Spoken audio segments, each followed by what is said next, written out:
अस्सलाम वालेकुम नाजरीन।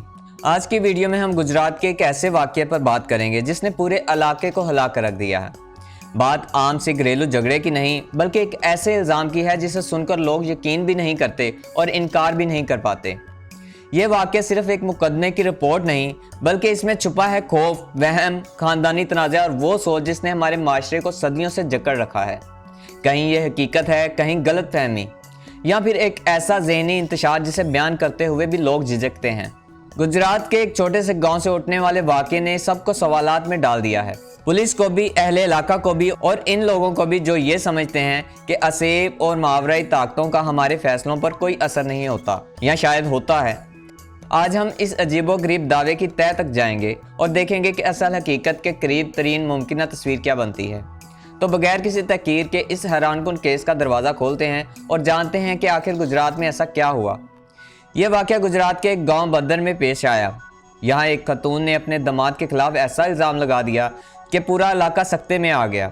खतून ने थाना ककराली में दरख्वास्त देकर ये मौक़िफ़ अख्तियार किया कि इनका दामाद अक्सर ऐसी हालत में आ जाता है जिसे इस पर कोई और कुव्वत काबज़ हो, मगर यह दावा सिर्फ बेहोशी या गुस्से तक महदूद नहीं था। खतून के मुताबिक एक जिन, जी हाँ एक मावराई मखलूक, नौजवान दामाद पर असरअंदाज होकर इससे नारवा हरकतें करवाता है। पुलिस के पास जमा कराई गई FIR में खतून का कहना है कि इस मावराई मखलूक का नाम आदिल है।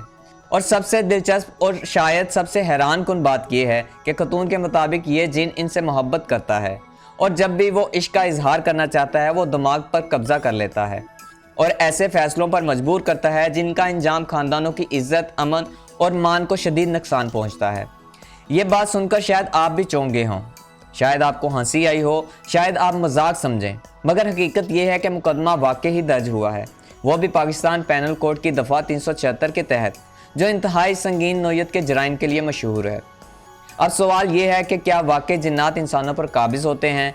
क्या ऐसा मुमकिन है कि कोई गैर मरी मखलूक किसी को ऐसा करने पर मजबूर कर दे, या फिर कहानी इससे भी ज़्यादा पेचीदा है? जब पुलिस ने इब्तदाई मालूमात इकट्ठी की तो गांव के लोगों से पता चला कि इस घर में काफ़ी अरसे से घरेलू इख्तिलाफात चल रहे थे। कुछ लोगों ने कहा कि खतून बहुत अरसे से खौफ और जहनी दबाव में है और दामाद की उम्र अभी 18 साल है और दोनों खानदानों में ताल्लुकात पहले ही तनाव का शिकार थे। गांव के कुछ लोग इसे मावराई मसला मानने पर आमादा थे, जबकि काफ़ी लोग इसको सिर्फ एक बहाना करार देते हैं। कानून कहता है कि जुर्म सिर्फ इंसान करता है। कानून जिनको नहीं मानता, ना परी को, ना जादू टूने को। कानून सिर्फ सबूत, गवाही, मेडिकल रिपोर्ट और तहकीकात देखता है। इसलिए पुलिस भी इस सिमत में आगे बढ़ रही है। मेडिकल मुआयना, दोनों खानदानों के बयानात और इलाके की सूरत हाल सब कुछ ज़ेरे गौर आएगा। मगर यह पहली बार नहीं हुआ कि पाकिस्तान में किसी जुर्म को जिन्नात या मावराई मखलूक से जोड़ दिया गया हो। चंद साल पहले एक खतून के लापता होने का केस लाहौर हाई कोर्ट तक पहुंच गया था और ससुरालियों ने पूरे यकीन से दावा किया था कि खतून को जिन उठा कर ले गया है।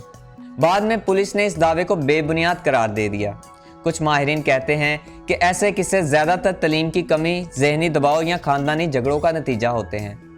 उलमा कराम ने भी हमेशा वजाहत की है कि इस्लाम में जिन्नात का वजूद ज़रूर माना जाता है, लेकिन यह दावा कि कोई जिन इंसान पर मुकम्मल कब्ज़ा कर ले, इसे जुर्म करवाए, शरई तौर पर साबित नहीं। वसवसे आ सकते हैं, खौफ आ सकता है, कमज़ोरी हो सकती है, मगर मुकम्मल कंट्रोल ऐसा नहीं है। लेकिन इस केस में सबसे अहम पहलू कुछ और है और वो है जहनी सेहत। पाकिस्तान में जहनी सेहत पर बात करना अभी भी एक शर्म या कमज़ोरी समझा जाता है। अगर कोई फ़र्द अजीबोगरीब ख्वाब देखे, बेचैनी महसूस करे, डिप्रेशन में हो या इसे लगे कि कोई गैर मरीज चीज़ इस पर असर डाल रही है, तो लोग अक्सर इसको जिन या जादू से जोड़ देते हैं। ना डॉक्टर को दिखाया जाता है, ना जहनी मुआलिज से बात की जाती है, और फिर ऐसे वाक़यात उल्टा कानूनी तनाज़ात, ख़ानदानों में फूट और खौफ व वहम के एक ना ख़त्म होने वाला सिलसिला जन्म देते हैं। खतून की हालत देखकर ये कहना आसान नहीं, यह सिर्फ खौफ और वहम का नतीजा है, मगर ये ज़रूर कहा जा सकता है कि ये केस हमें एक बार फिर याद दिलाता है कि हमारे माशरे में तलीम की कमी, ख़ानदानी दबाव, जिन्नात का खौफ और जहनी सेहत की लाइल्मी कैसे एक आम घर को गैर मामूली कहानी में बदल सकती है। पुलिस अब इस केस में आगे बढ़ चुकी है। अगले मरहले में मेडिकल रिपोर्ट्स, गवाहों के बयानात, दोनों खानदानों की वजाहतें और हर सबूत को देखा जाएगा जो हकीकत के करीब ला सकते हैं। मुमकिन है कि तफ्तीश के आखिर में सूरत हाल बिल्कुल मुख्तलिफ निकल आए। मुमकिन ये भी है कि यह महज एक गलत फहमी हो اور یہ بھی ممکن ہے کہ خاندان کے اندرونی تنازعات اس کہانی کا سیدھا جواب دے دیں۔ آخر میں سوال یہ ہے کہ کیا یہ پورا معاملہ واقعی جنات سے جڑا ہوا ہے یا یہ ہماری معاشرتی سوچ اور خوف کا ایک عکس ہے؟ کیا یہ ایک سنگین جرم ہے یا ایک غلط فہمی جسے تفتیش کھول دے گی؟ آپ کے خیال میں اس واقعے کا اصل پہلو کیا ہو سکتا ہے؟ اپنی رائے کمنٹس میں ضرور دیں۔ اگر ویڈیو پسند آئی ہو تو اسے لائک اور شیئر کریں اور چینل کو سبسکرائب کرنا مت بھولیں۔